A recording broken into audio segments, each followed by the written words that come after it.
जिला प्रशासन द्वारा दूसरे दिन भी की गई अतिक्रमण हटाने की कार्यवाही। भारी पुलिस दल की मौजूदगी में हटाए गए दुकानदारों के अतिक्रमण।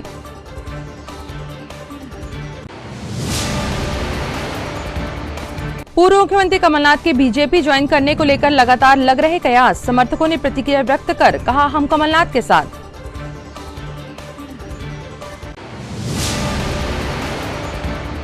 सीनियर कन्या छात्रावास में छात्रा द्वारा फांसी लगाए जाने के मामले में जांच करने भोपाल से आए अधिकारियों की टीम। संबंधितों से हुई पूछताछ।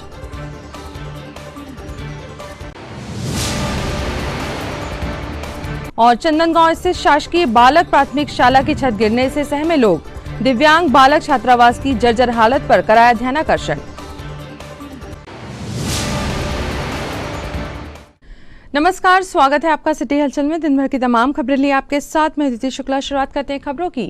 जिला प्रशासन द्वारा लगातार आज दूसरे दिन भी अतिक्रमण हटाने की कार्यवाही की गई, जिसके अंतर्गत जेल तिराहा से लेकर ईएलसी चौक दुकानदारों के अतिक्रमण हटाए गए। विगत दिनों सड़क सुरक्षा समिति की बैठक में लिए गए निर्णय के अनुसार अतिक्रमण हटाने की कार्यवाही संयुक्त रूप से जिला प्रशासन, नगर निगम व पुलिस टीम के द्वारा की जा रही है। यातायात व्यवस्था में होने वाली दिक्कतों को देखते हुए दुकानदारों द्वारा किए गए अतिक्रमण को सख्ती से प्रशासन द्वारा हटाया जा रहा है।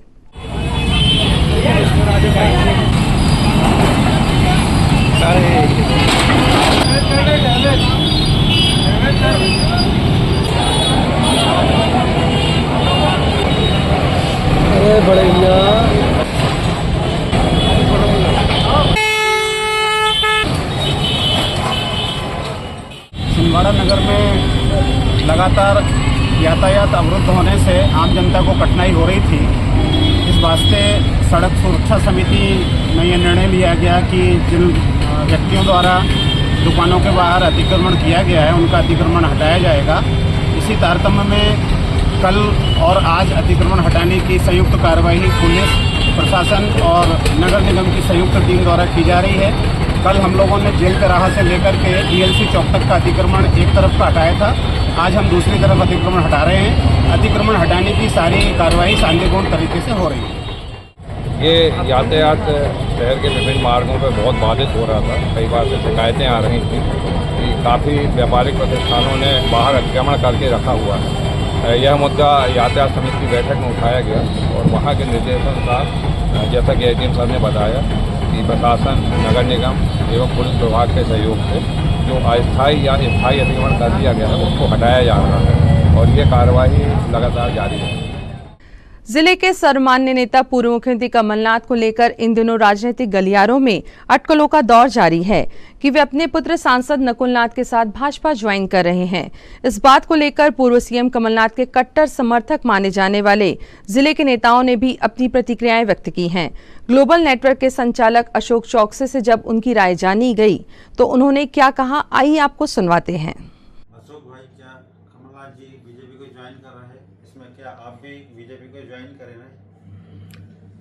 देखिए, आपका प्रश्न बहुत ही ऐसी स्थिति को उपस्थित करता है जिसके बारे में मैं शब्दों में बयान नहीं कर सकता। सबसे बड़ी बात तो यह है कि कमलनाथ जी का निर्णय हमारे लिए सर्वोपरि है। वो मेरे पिता के समान हैं।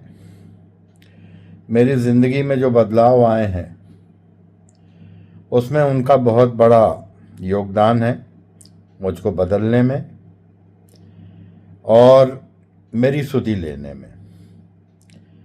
परमेश्वर के बाद अगर मैं किसी को मानता हूँ तो मेरे लिए कमलनाथ जी हैं। ये मैंने भरे मंच से भी बोला हूँ, आज बोल रहा हूँ और मरते दम तक बोलूँगा। मगर वो भाजपा में जा रहे हैं या नहीं जा रहे हैं उसके बारे में मेरे पास कोई शब्द नहीं है, क्योंकि उनके लिए मैं कुछ बोलूं वो मेरी वक्त, औकात और शख्सियत में कहीं भी शामिल होने वाली बात नहीं है। लेकिन अगर वो ऐसा करते हैं तो निश्चित रूप से मैं कह सकता हूं कि ये मध्य प्रदेश के लिए सबसे बड़ा झटका तो होगा, लेकिन छत्तीसगढ़, राजस्थान यहाँ तक कि साउथ के बहुत बड़े जो स्टेट हैं, चाहे वो कर्नाटक हो, चाहे वो चेन्नई हो, और भी अन्य जगह हों, उसका बहुत बड़ा महत्व है। और यहाँ पर कांग्रेस को बहुत बड़ी चोट पहुंचेगी। यहाँ तक कि राहुल गांधी की नासमझी के कारण जो आज कांग्रेस में उहापोह की स्थिति है, पूर्व में हमारे वरिष्ठ साथी गुलाम नबी आज़ाद, कपिल सिब्बल साहब, अशोक चौहान जी और भी अन्य बड़े नेता आखिर क्यों कांग्रेस से दूरी बनाए हुए हैं, क्यों उन्होंने कांग्रेस को छोड़ा है। और ये बिल्कुल सच है कि अगर वो जाते हैं, और मैं तो कहूँगा जाना चाहिए, क्यों इतना देर कर रहे हैं। कमलनाथ जी हमेशा मौके देते हैं, लोगों को वक्त देते हैं। राहुल गांधी की नासमझी के कारण, सोनिया के ममतत्व के कारण, प्रियंका बहन के भाई के कारण, एक ऐसे व्यक्ति को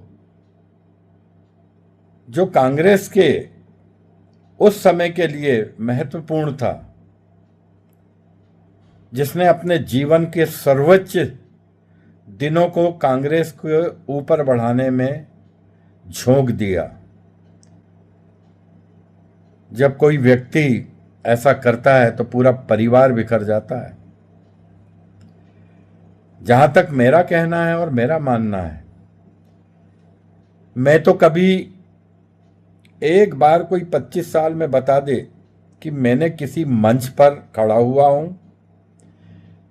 या भाजपा की खिलाफत किया हूं या उनके किसी नेता को बोला हूं, कोई माई का लाल नहीं बोल सकता। मैं 2 बार पार्षद बना, कमलनाथ जी के नाम पर बना, कांग्रेस के नाम पे नहीं बना मैं।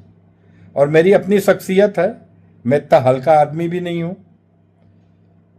और जहां तक नकुल भाई का मामला है, स्वाभाविक रूप से पिता के अपमान को कोई भी अच्छा बच्चा सहन नहीं कर सकता। मैं तो पराया हूं तो भी मुझे तकलीफ हो रही है। जहां तक मैं कहना चाहूंगा कि मेरा तो पुराना घर बीजेपी ही है। जब बीजेपी भी नहीं बनी थी, तब 1972 में मैं शाखा में कटंगी में बालाघाट वारासिवनी में हमारी दारू की दुकान हुआ करती थी, और मैं 72 में शाखा में जाता था। हमारे शाखा प्रमुख हुआ करते थे दुबे जी और मिश्रा जी, और मैं उनसे बहुत कुछ सीखता था। और स्वर्गीय बलराज माधोक जी के साथ मैंने काम किया है। स्वर्गीय कुशाभाऊ ठाकरे जो भाजपा के संस्थापक हैं, उनके साथ किया। मानक राठी जी के परिवार में वो आते थे, उनके घर में ठहरते थे, मैं सेवा उनकी करता था। धर्माधिकारी साहब से मेरे बहुत अच्छे संबंध थे, धोटे जी से मेरे बहुत अच्छे संबंध थे, स्वर्गीय द्विवेदी जी से बहुत अच्छे संबंध थे, भाई चंद्रभान चौधरी से बहुत अच्छे संबंध थे, भाई नरेंद्र साहू से बहुत अच्छे संबंध रहे, भाई शिव मालवी से मेरे बहुत अच्छे संबंध रहे, संतोष राय मेरे परिवार के सदस्य हैं। साथ में बहुत से ऐसे लोग हैं जो मेरे साथ और मैं उनके साथ जुड़ा हुआ हूँ। विगत दिनों संयुक्त सीनियर कन्या छात्रावास में कक्षा 9वीं की छात्रा द्वारा फांसी लगाए जाने की घटना की जांच करने हेतु 17 फरवरी को भोपाल से अधिकारियों की टीम छात्रावास पहुंची और संबंधितों से पूछताछ की। गौरतलब है कि विगत दिनों संयुक्त सीनियर कन्या छात्रावास में कक्षा 9वीं की छात्रा ने फांसी लगाकर आत्महत्या कर ली थी, जिसके कारणों का पता नहीं चल पाया है। घटना के संबंध में पुलिस जांच में जुटी हुई है। वहीं इस मामले के बाद छात्रावास में रहने वाली अन्य छात्राओं ने छात्रावास छोड़ दिया है तथा वह अपने अपने घर चली गई हैं। इस घटना में लापरवाही पूर्ण रवैया पाए जाने पर सहायक आयुक्त और हॉस्टल अधीक्षिका को निलंबित किया जा चुका है। भोपाल से आए अधिकारियों की टीम छात्रा द्वारा सुसाइड क्यों की गई, इसके कारणों का पता लगाने में जुटी हुई है। इसी बात को लेकर उनके द्वारा छात्राओं से जुड़े सभी लोगों से पूछताछ की जा रही है। बताइए। यहाँ संयुक्त बालिका छात्रावास है तो वहाँ पे ये घटना प्रकाश में आई कि एक बच्ची ने सुसाइड कर लिया है जी। तो उसी की जांच के लिए ये भोपाल स्तर से ये टीम गठित हुई है जी। और उसकी जो प्रशासनिक पहलू है जी। व्यवस्था संबंधी जो पहलू है उसकी जांच के लिए टीम आई है। जी, आप किस पद पे सर? मैं भोपाल में हूँ, सहायक आयुक्त कार्यालय में सहायक आयुक्त। जी जी, आपने क्या पाया सर यहाँ जांच में? अब जांच प्रतिवेदन, अभी जांच पूरी कहाँ हुई? अभी तो जो बच्चियाँ उनकी रूममेट थी उनसे मिलना बाकी है क्योंकि वो छुट्टी लेके चली गई हैं। जी। जिस बच्चे ने सबसे पहले देखा है जी। उनसे अभी मिलना बाकी है क्योंकि वो छुट्टी लेके चले गए हैं। तो उनसे उनके गांव में जाके संपर्क करेंगे और उसके बाद ही किसी निष्कर्ष पे पहुँचेंगे, क्योंकि अभी बच्चियाँ कुछ बता पाने की स्थिति में नहीं हैं। और बच्चियों से ये भी पूछा गया कि क्या कोई उस बच्ची को कोई शिकायत थी या कुछ कोई इस तरह की प्रॉब्लम जिससे वो मानसिक रूप से परेशान रहती। तो बच्चियों का कहना था नहीं, वो बिल्कुल नॉर्मल रहती थी। तो अभी कुछ भी कह पाना बहुत जल्दीबाजी है। कुछ बच्चियाँ यहाँ से छात्रावास से चली गई हैं उसी डर के कारण, उसके लिए कोई व्यवस्था बनाई जा रही है? नहीं, देखिए ये तो बहुत स्वाभाविक है, छोटे बच्चों का हॉस्टल है, जो बच्चियाँ 6ठी से 9वीं की हैं जी।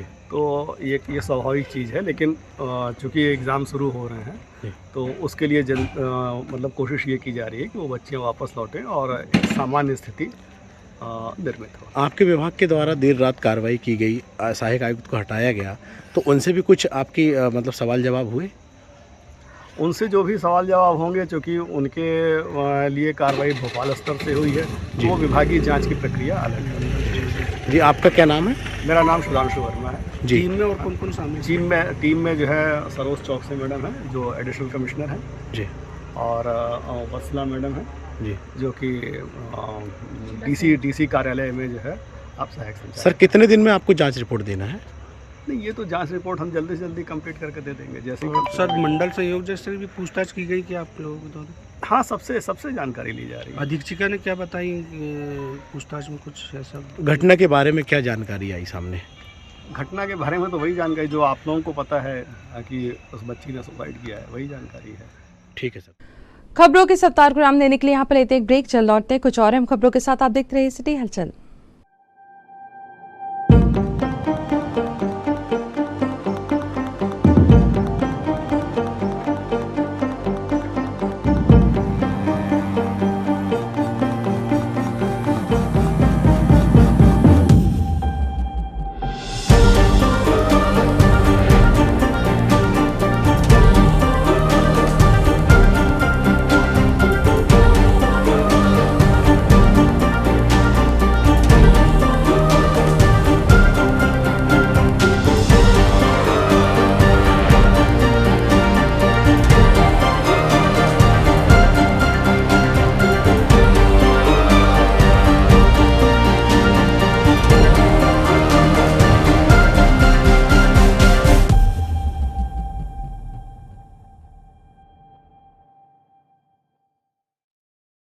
कीजिए अपने बच्चों के उज्जवल भविष्य की शुरुआत बालाजी पब्लिक स्कूल के साथ। एक ऐसा स्कूल जहां क्वालिफाइड टीचर्स द्वारा आपके बच्चों को दी जाती है quality education, world class infrastructure, computer lab, science lab, smart class, सर्व सुविधा युक्त विशाल ground, bus facility, boys and girls hostel.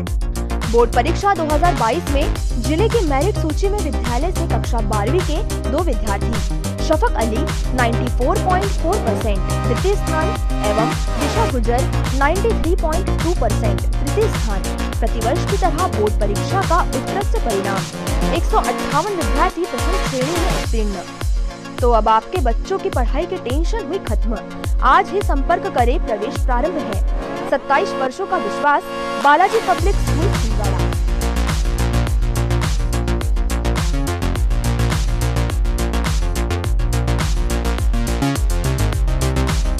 Bharat Bharti विद्यालय एक ऐसा सर्व सुविधा युक्त स्कूल जहां आपके बच्चों का हो खेल खेल में सर्वांगीण विकास। भारत भारती विद्यालय CBSE से मान्यता प्राप्त स्कूल, नर्सरी से 12वीं तक अंग्रेजी माध्यम। भारत भारती स्कूल में शारीरिक शिक्षा के साथ साथ वेल क्वालिफाइड टीचर्स के द्वारा कंप्यूटर शिक्षा के साथ प्रशिक्षित किया जाता है। विशाल library, chemistry lab, biology lab, physics lab के साथ साथ भारत भारती विद्यालय में बच्चों को सांस्कृतिक एवं साहित्यिक सामाजिक गतिविधियों के द्वारा उनका मानसिक एवं शारीरिक विकास किया जाता है। भारत भारती स्कूल जिले का एकमात्र अंग्रेजी माध्यम सीनियर सेकेंडरी स्कूल जो करे आपके बच्चों का संपूर्ण विकास। विशाल ऑडिटोरियम, इंडोर एवं आउटडोर गेम्स, बस सुविधा के साथ प्रवेश प्रारंभ है Bharat Bharati school, Narsinghpur road, Chhindwara. Break के बाद स्वागत है आपका सिटी हलचल में और आगे बढ़ते हैं खबरों में। 17 फरवरी की रात चंदनगांव क्षेत्र में स्थित शासकीय बालक प्राथमिक शाला के एक कमरे की छत गिर गई, जिससे कमरे में रखा सामान दब गया। हालांकि इस दुर्घटना में कोई बड़ी हानि नहीं हुई है। स्कूल प्राचार्य ने जानकारी देते हुए बताया कि चंदनगांव में स्थित स्कूल का निर्माण 1965 में हुआ था, जो कि अब जर्जर स्थिति में पहुंच चुका है। छत गिरने की यह घटना अगर दिन में होती तो किसी बड़ी घटना के होने से इनकार नहीं किया जा सकता है। स्कूल भवन की स्थिति को लेकर कई बार आला अधिकारियों से शिकायत भी की जा चुकी है, पर कोई भी इस ओर ध्यान नहीं देता। वहीं स्कूल से थोड़ी दूर पर स्थित CWSN बालक छात्रावास है, जिसकी हालत भी पूरी तरह जर्जर हो चुकी है। इस छात्रावास में विकलांग बच्चे निवास करते हैं। समय रहते अगर इसकी ओर ध्यान नहीं दिया गया तो छात्रावास के बच्चे कभी भी दुर्घटना का शिकार हो सकते हैं। अब देखना होगा आने वाले समय में शासकीय अधिकारी इस स्कूल और छात्रावास को लेकर क्या निर्णय लेते हैं। कैसे क्या घटना? जी सर, आज प्रधान अध्यापक से मुझे जानकारी प्राप्त हुई तो मैं भी यहाँ पर आया और बताया गया कि आज रात को ही जो है कि ये ऊपर की जो छत थी वो गिर गई और उसमें काफ़ी सामान रखा हुआ है स्कूल का, और देखा कि मतलब इसमें काफ़ी मलबा बिखरा हुआ है। और जैसा कि प्रधान प्राध्यापक ने बताया था और यहाँ के टीचर्स ने बताया था कि इन्होंने बार बार जो है कि एप्लीकेशन दिया है, विभागीय अधिकारियों को भी दिया है और यहाँ के जो मेंबर हैं उनको भी बताया गया है, परंतु अभी तक इस पर कोई भी कार्रवाई नहीं हो पाई है। और अपन यही आग्रह करते हैं कि क्योंकि छोटे छोटे बच्चे हैं, पहली कक्षा से लेकर 5वीं कक्षा तक के बच्चे पढ़ते हैं और ऐसी घटना ना हो उसके लिए कुछ उचित कार्रवाई हो तो ज़्यादा बेहतर रहेगा। तो हम लोगों की तो यही मांग है कि प्रशासन इस पर जल्द से जल्द कार्रवाई करे और बच्चों को कहीं अच्छी सुरक्षित जगह पे रखे जिससे कोई घटना ना हो और सभी बच्चे सुरक्षित रहें और पढ़ सकें। धन्यवाद। आपका नाम? राम नारायण सिंह। किसी ने सच ही कहा है, जाको राखे साइयां मार सके ना कोई। एक ऐसी ही घटना परासिया विधानसभा क्षेत्र के मोरडोंगरी में सामने आई है। यहाँ 6 दिन पहले कुएं में गिरा एक युवक सकुशल निकाल लिया गया है। युवक कब और कैसे गिरा इस बात की जानकारी किसी को भी नहीं है, लेकिन अचानक कुछ लोगों ने जब आवाज सुनी तो युवक को कुएं से बाहर निकाला गया। यह मामला है परासिया विधानसभा क्षेत्र के मोरडोंगरी का। 8 फरवरी को मोरडोंगरी खुर्द में रहने वाला युवक मनोज, जिसकी उम्र लगभग 40 वर्ष है, अचानक एक सूखे कुएं में गिर गया था। यह कुआं झाड़ियों से छुपा हुआ था और कुएं में गिरने के बाद से लगातार वो लोगों से मदद मांग रहा था, लेकिन आसपास कोई बसाहट नहीं होने के कारण उसकी आवाज किसी ने नहीं सुनी। लगभग 6 दिन बाद युवक मदद के लिए आवाज लगा रहा था। इसी दौरान किसी दूध वाले ने उसकी आवाज सुनी और कुएं में झांक कर देखा तो मनोज वहां घायल अवस्था में पड़ा हुआ था। ग्रामीणों को सूचना के बाद मनोज को बाहर निकाला गया और उसे जिला अस्पताल में भर्ती कराया गया है। अब उसकी हालत ठीक है और अस्पताल से उसे घर भी भेज दिया गया है। एक मनोज नाम का जो युवक है, लगभग 40 वर्ष की उम्र है, ये 8 तारीख को जब वहाँ से गुजर रहा था तो बिना मुडेर के कुएं में गिर गया। क्योंकि आवाज़ उसने लगाई लेकिन आसपास बसाहट नहीं थी तो किसी को सुनाई नहीं दी। इसकी जो 2 दिन बाद गुमशुदगी की रिपोर्ट थाने में दर्ज कराने उसके परिजन आए थे, जहाँ पर रिपोर्ट दर्ज करके तलाश प्रारंभ की गई और आसपास तलाश की गई तो कहीं उनकी जानकारी प्राप्त नहीं हुई। लगभग 6 दिन के बाद 14 तारीख को एक जो दूध वाला है वो वहाँ से गुजर रहा था, उसने कुछ आवाज़ सुनी और उसने वहाँ पर देखा कि एक व्यक्ति वह सूखे कुएं में अंदर है।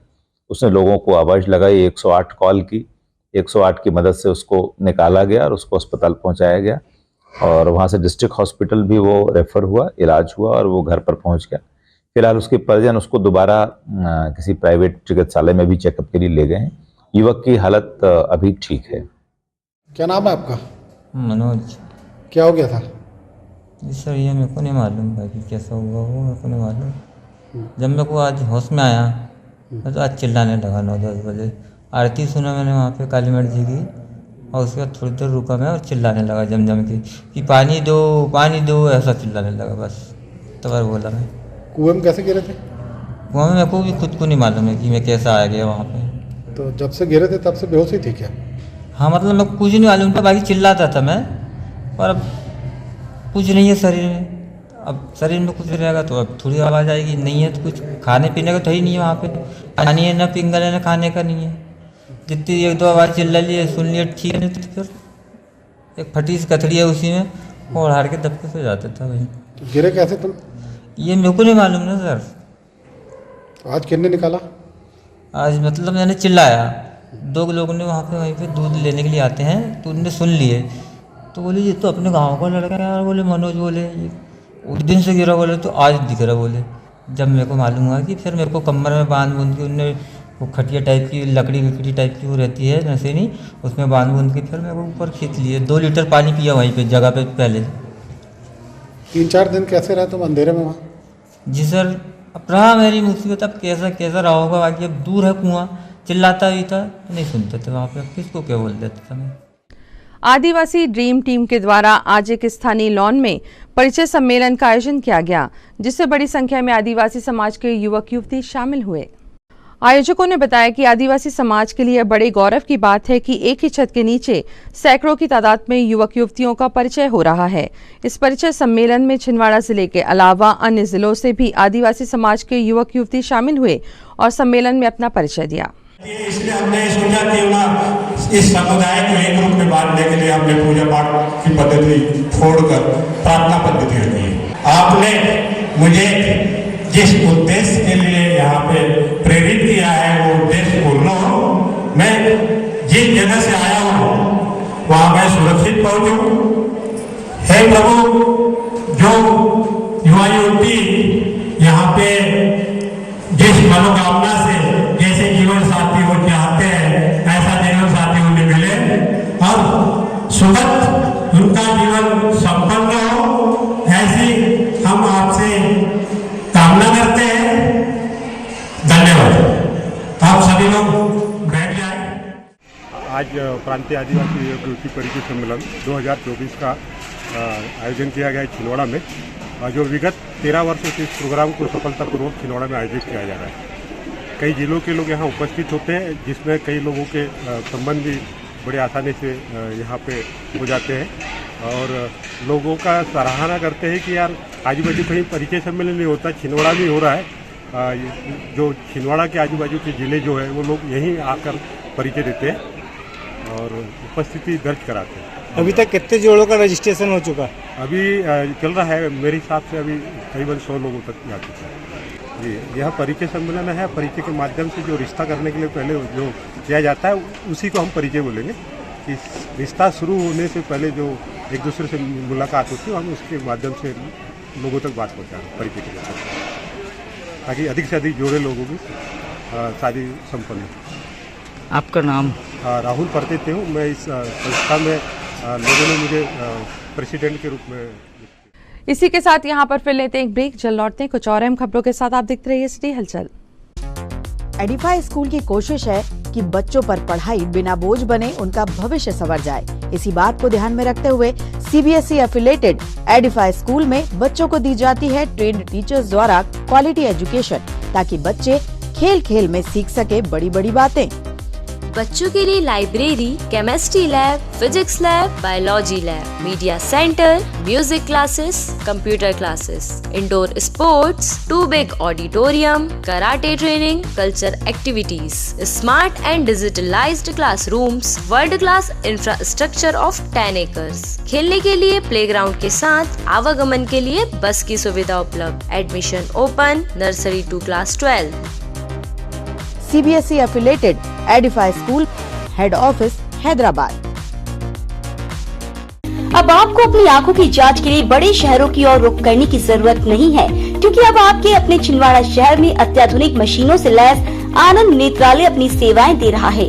आनंद नेत्रालय में आँख से संबंधित हर बीमारी का होगा इलाज।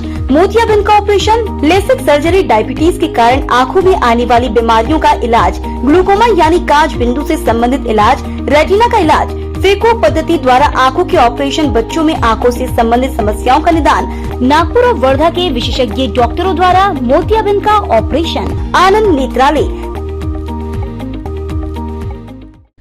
ब्रेक के बाद एक बार फिर स्वागत है आपका सिटी हलचल में।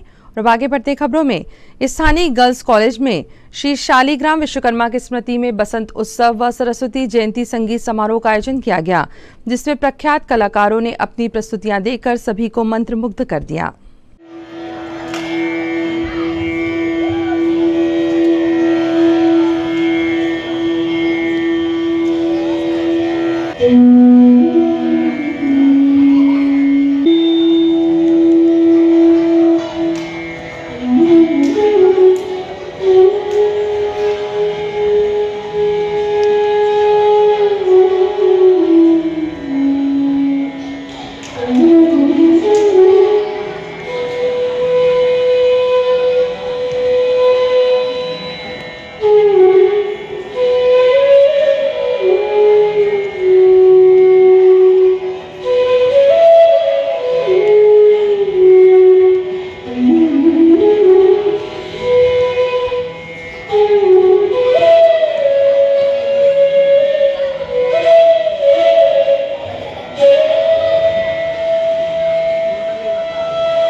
संगीत समारोह का ये 59वां वर्ष है और इसका आयोजन सबसे स्टार्ट में छोटे बाजार में स्टार्ट हुआ। मेरे पिताजी स्वर्गीय शालिग्राम विश्वकर्मा जी के द्वारा यह आयोजन प्रारंभ किया गया। फिर बाद में हमारे बड़े भाई आनंद बख्शी जी के द्वारा करीब 20-22 साल तक उनके द्वारा संगीत समाज को ये सेवाएँ दी गई है। बहुत बड़ी बात है हमारे छिंदवाड़ा जिले के लिए कि भैया ने इस आयोजन को और इस स्तर तक पहुंचाया। और आगे का कार्यक्रम आज कथक नृत्य का प्रोग्राम है, इसमें सौरभ और गौरव मिश्र जी का कथक नृत्य का कार्यक्रम है और कल पद्म भूषण पंडित साजन मिश्र जी का शास्त्रीय गायन का प्रोग्राम रहेगा राजमाता सिंधिया गर्ल्स कॉलेज में शाम 7:30 बजे। आप सभी सादर आमंत्रित है।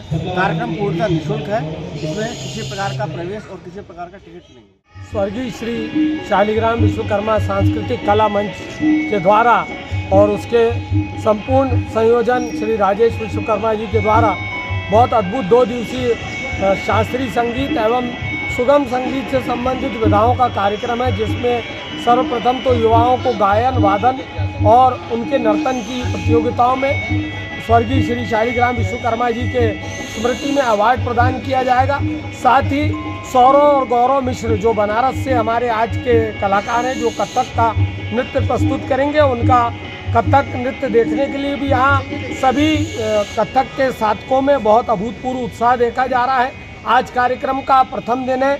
कल द्वितीय दिवस पर देश के विख्यात गायक पद्मश्री साजन मिश्रा जी का शास्त्रीय गायन इस कन्या महाविद्यालय के हॉल में सांस्कृतिक कला समिति के द्वारा रखा गया है। सभी शास्त्रीय संगीत के सुधी श्रोताओं से अनुरोध है कि 7:30 बजे शाम से होने वाले इस कार्यक्रम में अधिक से अधिक संख्या में उपस्थित हों और इस कार्यक्रम को, जो शास्त्रीय संगीत का अत्यंत पुरातन कार्यक्रम श्रद्धेय गुरुजी शालिग्राम विश्वकर्मा जी की स्मृति में किया जाता है, उसमें सम्मिलित हो।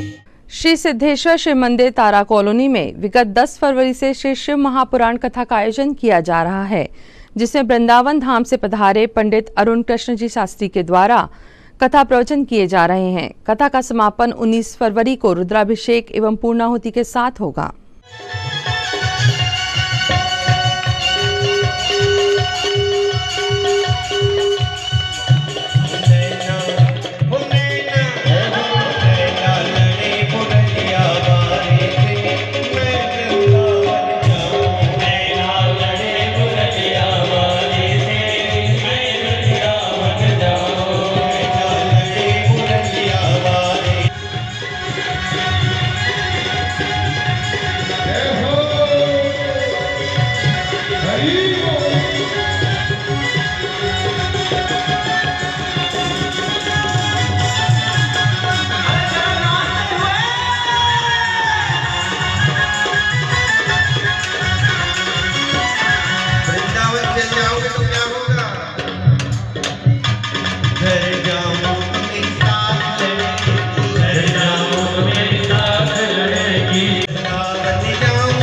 शनिवार की रात श्री सुंदरकांड ग्रुप छिंदवाड़ा द्वारा शारदा चौक सोनपुर रोड छिंदवाड़ा में संगीतमय सुंदरकांड का महापाठ किया गया।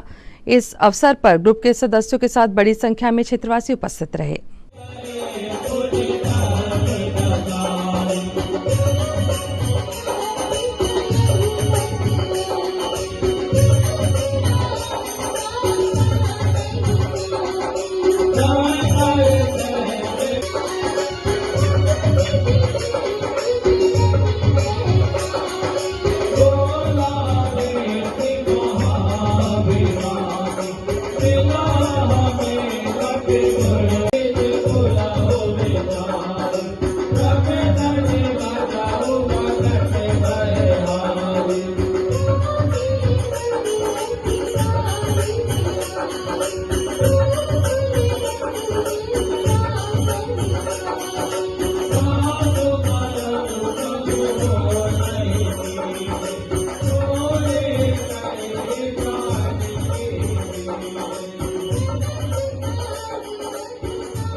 आज श्री सुंदरकांड ग्रुप छिंदवाड़ा के द्वारा यश भोके जी के निवास में संगीतमय सुंदरकांड का महापाठ किया गया।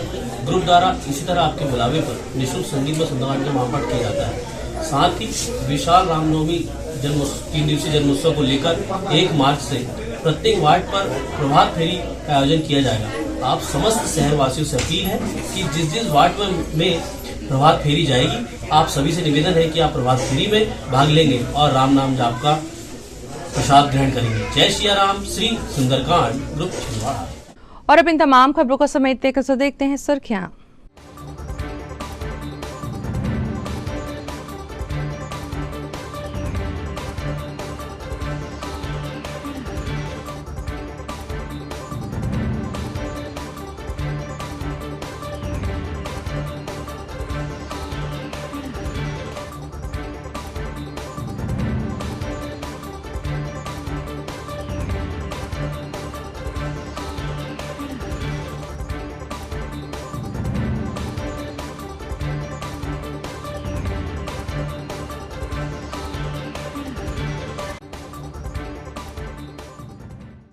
अंत में एक बार फिर देखते हैं आज की हेडलाइंस को।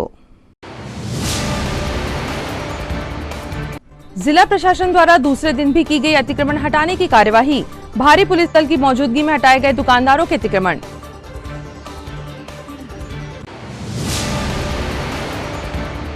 पूर्व मुख्यमंत्री कमलनाथ के बीजेपी ज्वाइन करने को लेकर लगातार लग रहे कयास। समर्थकों ने प्रतिक्रिया व्यक्त कर कहा, हम कमलनाथ के साथ।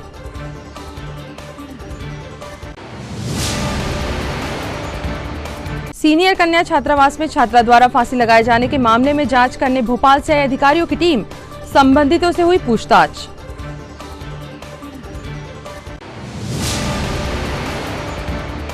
और चंदनगांव स्थित शासकीय बालक प्राथमिक शाला की छत गिरने से सहमे लोग। दिव्यांग बालक छात्रावास की जर्जर हालत पर कराया ध्यानाकर्षण।